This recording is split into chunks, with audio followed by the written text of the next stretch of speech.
Hey, what's up everybody, and welcome back to another episode of The Confusion Records.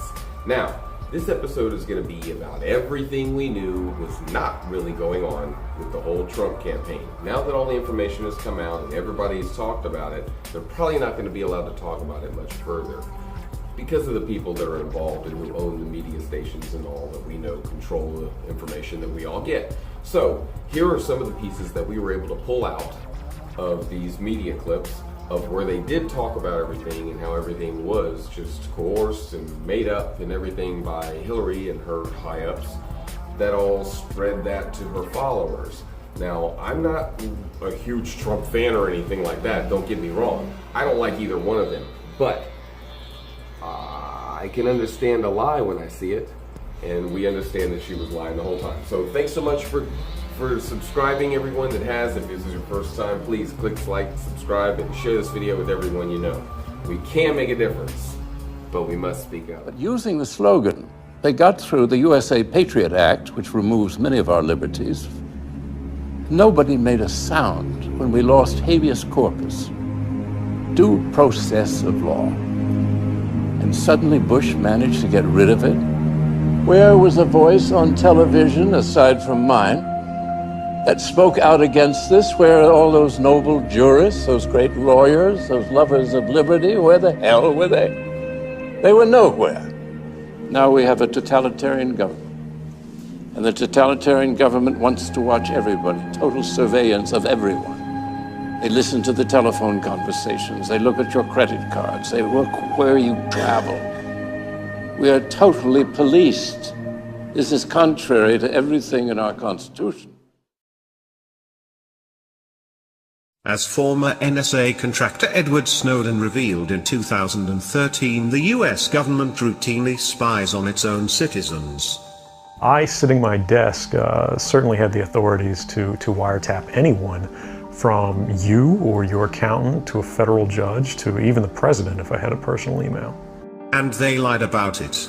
Does the NSA collect any type of data at all on millions or hundreds of millions of Americans? No, sir. It does not.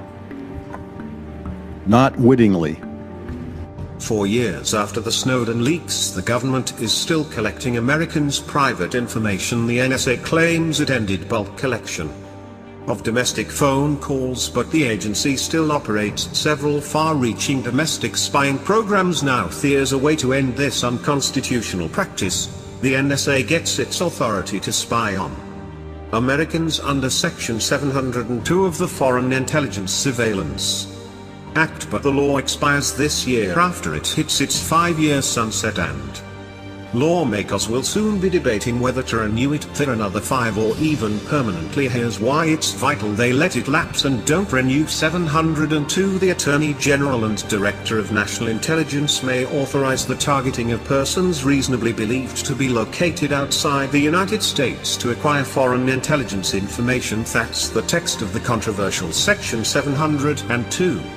It's a statute that allows the government to collect communications between foreign targets and Americans without obtaining a warrant, without showing probable cause or really any level of suspicion of wrongdoing. The reason that Section 702 supposedly is useful is so that the NSA can spy on foreigners abroad without having to get a search warrant every time they want to open a wiretap.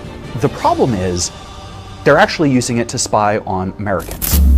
US officials have admitted 702 isn't just about spying on foreigners. In the run-up to authorizing it, former NSA head Michael Hayden even said communications with one end in the United States are the ones that are most important to us. Government officials, when they try to defend the breadth of Section 702 surveillance and the fact that communications of Americans are being obtained without a warrant, point to the fact that the target has to be a foreigner overseas, and that any collection of Americans' information is incidental. We hear that word over and over. It's just incidental. Communications incidentally collected. Incidentally acquired under the so-called incidental collection issue. Incidental U.S. person collection. Incidentally. Incidentally. That word has a particular legal meaning which is somewhat in tension with the common sense meaning. I think anybody listening to that statement, our communications of Americans are picked up only incidentally, would get the sense that the government's not really interested in those communications, that those communications are picked up in some way almost accidentally. And that's not the case at all. There are safeguards in the law intended to limit the powers granted by Section 702. The government may not intentionally target any person located in the United States and variations on that theme, but the Snowden leaks revealed the existence of two massive domestic surveillance programs operating under the PRISM program. The government will approach Google or Microsoft or one of those companies and say, here is a target, here's the target's email address, we want all of the stored emails that you have for that target. Then there's upstream surveillance. The NSA forced telecom providers to install surveillance equipment along their physical networks so that can capture millions of emails and messages in real time, kind of like a wiretap on everyone who uses the internet from the they created. Massive searchable databases, think Google, but for searching the private emails of American citizens. The FBI routinely searches through databases that include communications that have been picked up through Section 702 surveillance whenever it conducts an investigation, whether a national security investigation or an ordinary criminal investigation. The FBI, of course, is not a foreign intelligence organization. It's a domestic law enforcement organization. So we know that FBI is using what is supposed to be a foreign intelligence system for domestic law enforcement. Not only were agents capturing and reading messages between Americans and foreign targets, they were capturing messages written by Americans about foreign targets. Imagine you wrote an email to a friend and mentioned something about a suspected terrorist that you read about in the news. In the body of the message under 702, government agents can read that email. If you're collecting communications, not just to a target, not just from a target, but communications that merely mention a target or information associated with that target, you are much more likely to pick up entirely innocent communications that are of no interest to you. Not to mention, you're more likely to pick up communications that are wholly domestic between two Americans. The NSA ended about collection after being ordered to examine the practice by the courts, but the agency has other tricks for surveilling Americans under 702. Reverse targeting is when the government's actual intent is to get information about a particular known American, but instead they choose a target who is a foreigner overseas, presumably knowing that the American will be in contact with that person. Reverse targeting is technically prohibited under 702, so agents use a workaround called a backdoor search. I think that backdoor searches are a form of reverse targeting. Now, backdoor searches are when the government goes into the court, says, we are not targeting any particular known Americans. We have no interest in any particular known Americans. Our only interest here is in the foreign targets. Collects the data based on that representation, and then immediately goes looking through the data for the information of particular known Americans. The NSA even has cutesy code names for some of these abuses. LoveInt is the cutesy code name for spying on your ex at the NSA. It's done enough that they actually have a nickname for spying on your ex. Even the secretive FISA courts, which oversee the intelligence agencies, have questioned the methods by which the NSA has exploited the law to expand its powers. Documents recently made public revealed that the FISA judges accused the NSA of displaying an institutional lack of candor and ignoring a very serious Fourth Amendment issue when it hid the fact that its agents weren't only surveilling USA targets. The Office of the Director of National Intelligence has made public some transparency reports, and the most recent release indicates that the government is currently surveilling more than 94,000 people or organizations with techniques authorized under 702. And how many? The Office of the Director of National Intelligence last year promised EFF and a number of other civil liberties groups a number, an estimate of how much data that is purely domestic gets swept up. And then just a couple of weeks ago, The new DNI, Dan Coates, went back on that promise. There were extensive efforts on the part of, I learned, on the parts of NSA to try to come to get you an appropriate answer. We were not able to do that. Respectfully. Trump campaign officials and associates themselves seem to have been caught in the surveillance dragnet when they allegedly talked to and about Russian targets, yet administration officials have made it clear they want 702 renewed without any further changes. The fact that the Trump administration can, out of one side of its mouth, complain about collection under 702, and on the other, say we must, snap our fingers and reauthorize it, possibly even without a sunset, which is something that we've heard coming out of the White House and Capitol Hill, is mind-boggling. If the government is conducting surveillance to find out who you talk to, and if you're an American and you have a Fourth Amendment reasonable expectation of privacy, then this should not be done through programmatic surveillance, warrantless surveillance. It's time that the warrantless collection of Americans' communications stop, and that means not reauthorizing 702. The American people never even got to hear a debate when these programs began in secret under President Bush and only started to hear about it under President Obama after Edward Snowden leaked information that the government never wanted us to hear. It's time to put a real check on the growing vast powers of our intelligence agencies while we still can. What are your thoughts? We are anonymous.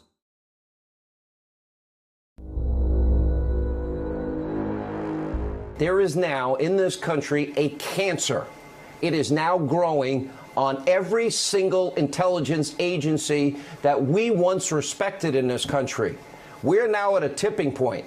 As a result of all of the corruption, it's taken a long time, that we have exposed on this show, including all week this week, at the highest levels, corruption in the FBI, the DOJ, the CIA, and tonight yet again we have brand new, just unearthed text messages between Strzok and Page. By the way, I hear there's more coming next week, which show even more leaking to the press of nothing but dossier, phony lies and misinformation.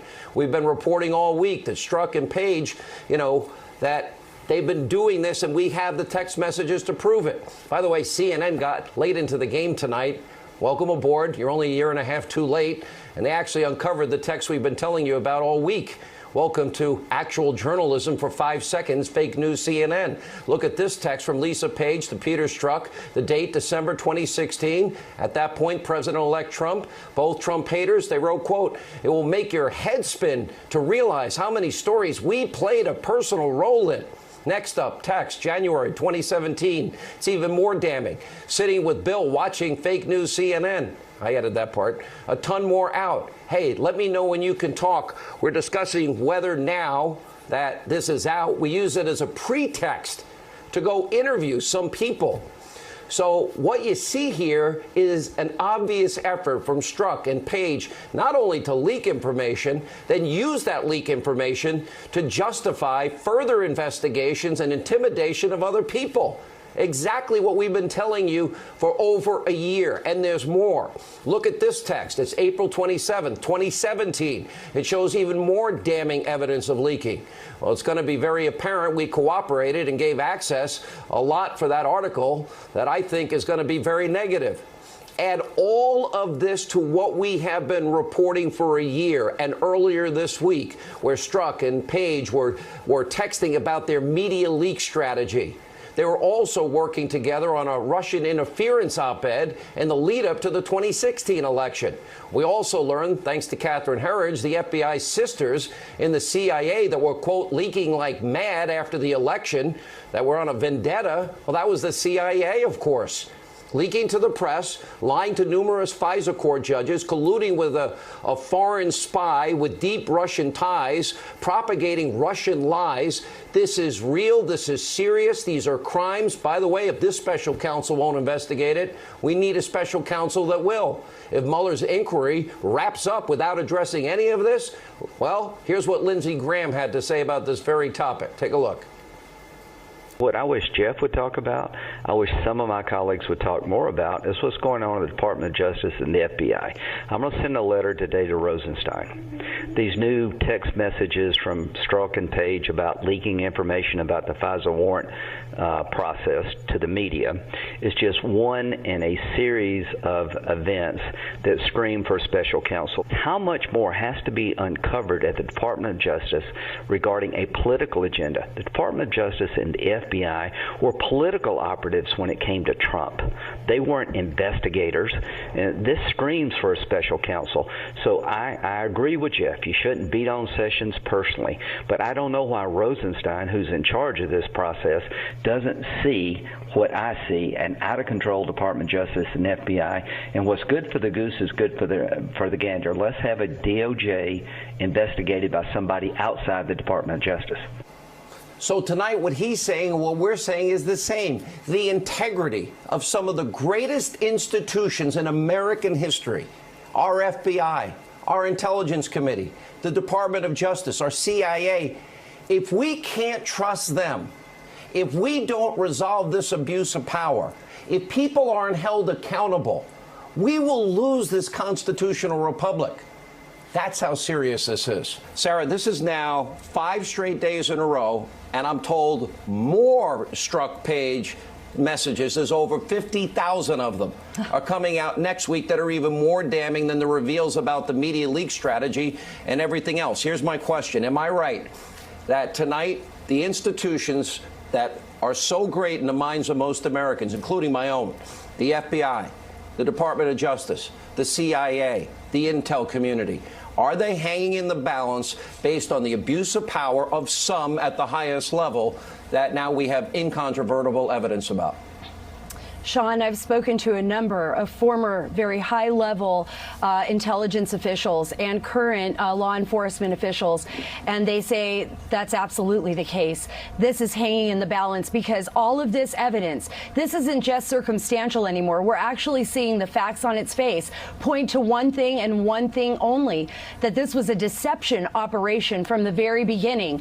And let me explain that a little bit. A deception operation is what CIA is trained to do overseas. It's what the Russians do to other countries. But instead, it appears that the FBI and possibly members of the CIA were doing it right here in the United States to their own government. So there needs to be a special counsel. They said there needs to be a thorough investigation. Lindsey Graham is right. There needs to be somebody outside of the DOJ to investigate this, because the one thing we can't have happen in our country is have our own agencies that we entrust ourselves to, our lives to, actually working covertly against their own government and against the people of the United States. Greg, and this is the whole premise of your book. The illicit scheme to elect Hillary Clinton, destroy Donald Trump. This is what it's all about. That's right. But who are the people destroying? We got the highest levels. We've got Strzok, we've got Page, we've got Comey, we've got McCabe, we've got Orr, we've got Sally Yates, we've got all these people. They all have one thing in common. They hate Trump. And it goes right into the special counsel's office himself, because Steele texting Bruce Orr, oh, did you get my information over to the special counsel, your contacts there? So it's the institutions of law enforcement, the FBI, the DOJ, the CIA, the intel community, and the special counsel's office. How can anybody in this country have faith in the rule of law now that all of these institutions have been tainted, not by rank and file, but by the highest people with the most power? You're correct that there was a cancer in our government. It's still there. It became malignant under Obama's Department of Justice and James Comey's FBI, John Brennan's CIA, James Clapper's DNI. And it's still going on. Just look at the text messages that we received today. Strzok and Page are obsessed and transfixed with their quote-unquote personal role in leaking and shaping stories, and then they're bragging that now we can use this as a pretext to interview people. It's not only mendacious and devious, but to the extent they were leaking highly classified information, and they surely were, it is a crime. I'm no fan of a special counsel, but if you have a special counsel for Trump, you got to have a special counsel for the investigators who are breaking the law with impunity. I've got to believe somewhere in the office, in the mind of Robert Mueller, somewhere there's got to be some sense of truth in all of this, and that all of this evidence, all of this abuse of power, he's got to understand at some point that all of these agencies now will be permanently, if not irreparably, damaged in all of this. Sarah. Yes, and the one thing that he needs to do, and you know, we've spoken to a number of lawmakers who have said the same thing, he needs to wrap up this special counsel investigation, which was based off of false, unverified information. Look, all of this was a pretext, Sean. They built a narrative, and then they tried to support that narrative. When I tell you this is a deception operation, that means they thought about this from the beginning. They were going to try to find a way to try to connect President Trump to Russia, even if it was based on false information. They leaked that to the media. The irony, though, is Hillary was the connection. Hillary paid for the Russian lies that got everybody in trouble because they all wanted to protect her. These people loved Hillary Clinton. They hated Donald Trump. He was a threat to their positions of power. So they went about conjuring, based on false evidence, a hoax to frame him. And I detail it in my book, but every day new evidence comes out that corroborates the Russia hoax. I believe tonight hanging in the balance is the credibility of some of the greatest institutions we have. You work with them as a Florida Attorney General. I don't like talking badly about the FBI, the CIA, the intel community in this country, or the Director of National Intelligence, but we all know now beyond any doubt that there was, at the highest levels, not rank and file, abuse of power and corruption and law breaking and spreading of lies and leaking lies at every level. How do we fix this at this point? Well, Sean, hopefully it's being fixed with a grand jury being impaneled, and you've been saying this all along from day one. And what the American people have to remember, we are a nation of laws, and no one is above the law, especially the highest levels of the FBI. And there are thousands of great men and women of the FBI who are out there working tirelessly every day. And I know many of them are disgusted by the reputation that's happening to the FBI because of an elite few. Yeah, I mean, Matt, you see these text messages. You see what they were doing before and after the election. And at the heart of it all is Clinton corruption and her Russian bought and paid for lies. And it even seeps right into Robert Mueller's office vis-a-vis Christopher Steele and, of course, his conduit, Bruce Orr. Yeah, I mean, there has to be a water's edge on political disagreements, right? We're seeing this with the Supreme Court. We're seeing this with what happened at the very top echelon of the FBI. It doesn't seem to be that as a country we can just have political disagreements. You have to do things, the left has to do things like try to corrupt the greatest law enforcement institution the world has ever known, the FBI. 99.9% of the people working there are wonderful, talented patriots. And what they did was repugnant. And you know what, Sean, I think what I hear most when I go around the country is they always say, how come nobody's in jail? This is the worst corruption, political corruption we've ever seen. Abuse of power ever. And Robert Mueller is not doing anything about it. He was the former FBI director. He needs to fix it and clean up the mess, get out the bad actors, and save these great institutions with great people that do work in them. Tonight, more explosive text just released between Peter Strzok and Lisa Page, and it includes this exchange. Check it out from December 19th, 2016, right after the election. Strzok texts Page the following: "It will make your head spin to realize how many stories we played a personal role in." Page responds, "Sheesh, this has been quite a year," and forwards a link to the New York Times most read stories of 2016. Kendall, what does this tell you about the paramour's involvement with the media in setting a narrative against Trump and his associates? Yeah, it's deeper and worse than we thought. And we already thought it was pretty bad. They talked about stopping the Trump candidacy. Now they're orchestrating a media campaign. And by the way, throwing some things in there, how they're going to maybe set up some pretexts for interviews, coordinating ongoing leaks, obviously aimed at the Trump administration. So this is a serious thing. And what's going to be difficult is trying to understand and nail down how much influence did they have on others who were involved. They were high-ranking people. They were involved at critical periods during all of this. But where does the influence end, and how do we diagnose just how much of a taint there is on this? Yeah. And Lindsey Graham, of course, has called for a second special counsel, Joe DeGenova. Jeff Sessions, God bless him, Rod Rosenstein, this is screaming investigation. We have the Inspector General investigation ongoing, but this needs a Justice Department regular process investigation or a special counsel. This is ridiculous. Setting up a pretext for interviews of Trump officials based on leaks that they planted in the media. So it's like this feedback loop in order to get the Trump folks. This is they call Trump an autocrat? This is maddening. As I've been saying for 2 years, there was a brazen plot to illegally exonerate Hillary Clinton in the email case, and then if she lost, to frame Donald Trump. And that is exactly what these texts are about. Whether or not Mr. Strzok and Lisa Page and others are indicted is certainly a question people can debate. But let me just say, I know that there is a grand jury underway. Testimony is being taken about Strzok, Page, McCabe, and others involved in this case. And the reason we know it is that James Baker, the former general counsel of the FBI, has turned state's evidence and is fully cooperating with the Inspector General and with the federal grand jury. I can assure you, Mr. Comey has been very silent in recent weeks, and the reason is very simple. He knows he's going to be indicted. Wow, pretty explosive on a Friday night.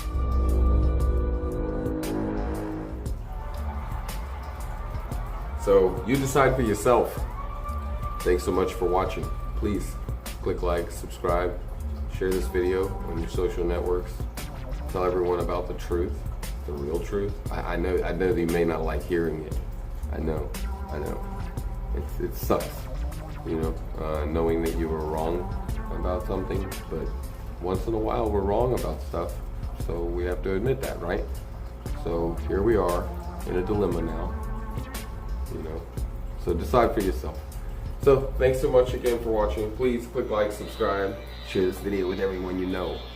We can make a difference together, but we must speak up.